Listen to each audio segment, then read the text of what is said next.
మా అమ్మగారు 1 ఇయర్కి సరిపడగా మినపప్పు తెప్పించారండి. చూడండి వీళ్ళు ఎలా పోట్లేస్తున్నారో. చూడండి ఎలా పోటేస్తున్నారో. ఇది ఇలా చేసుకుంటేనే 1 ఇయర్ నిల్వ ఉంటుందండి పప్పు.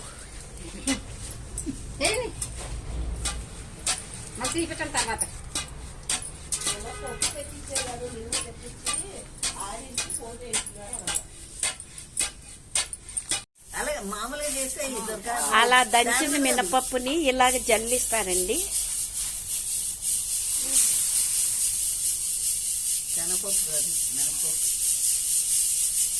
చూడండి ఎలా జల్లిస్తున్నారో వీళ్ళు. ఇది 1 ఇయర్ నిల్వ ఉంటుందండి మా దగ్గర. మా అమ్మగారు ఎవ్రీ ఇయర్ మాకు పంపిస్తారు. మేము ఎప్పుడు కొనుక్కోలేదు. మా అమ్మగారు చేసిన పప్పే మేము ఇలా ఇడ్లీలు దోశలు వేసుకుంటా ఉంటామండి. దుర్గా ఇది చూడమ్మా, నువ్వు ఇక్కడ రాబట్టి ఎన్ని సంవత్సరాలు అవుతుంది? 20 సంవత్సరాల నుంచి ఇక్కడే పనిచేస్తున్నా. ఆహో, నీకు బాగా ఎక్స్పీరియన్స్ వచ్చేసింది అయితే. నేను మా అమ్మగారి ఇంటికి వచ్చాను. కలబంద చూడండి ఎంత బాగా పెంచుతున్నారో అమ్మగారు.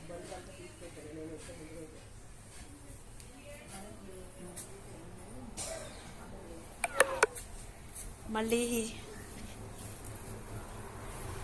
వంకాయ చెట్టు వేసారండి. నాకు ఎంతో చూడముచ్చటగా అనిపించింది. ఒక్క వంకాయ ఇంత పొడవు ఉన్నదండి.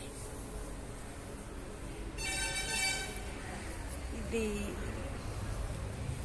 పాములు రాకుండా చెట్లండి, అన్నీ పెంచారు. పూల చెట్లు. తర్వాత ఇక్కడ అరటిగెల వచ్చిందండి. ఇవాళ మేము అప్పుడే కూర కూడా చేసుకున్నాం, అరటికాయ వేయించుకున్నాము.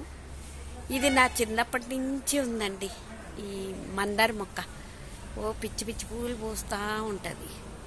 దీని పక్కనే ఇంకొక అరటిగెల వచ్చిందండి.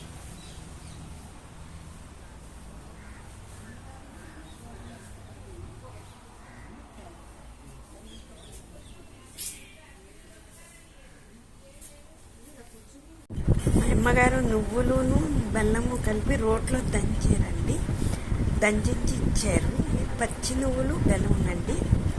నేను ఇలా ఉండలు చేసుకుంటున్నాను.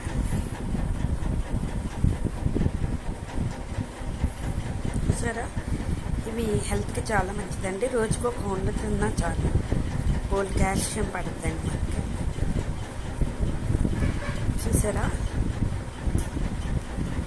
బాగున్నాయా నువ్వుల లడ్డూలు?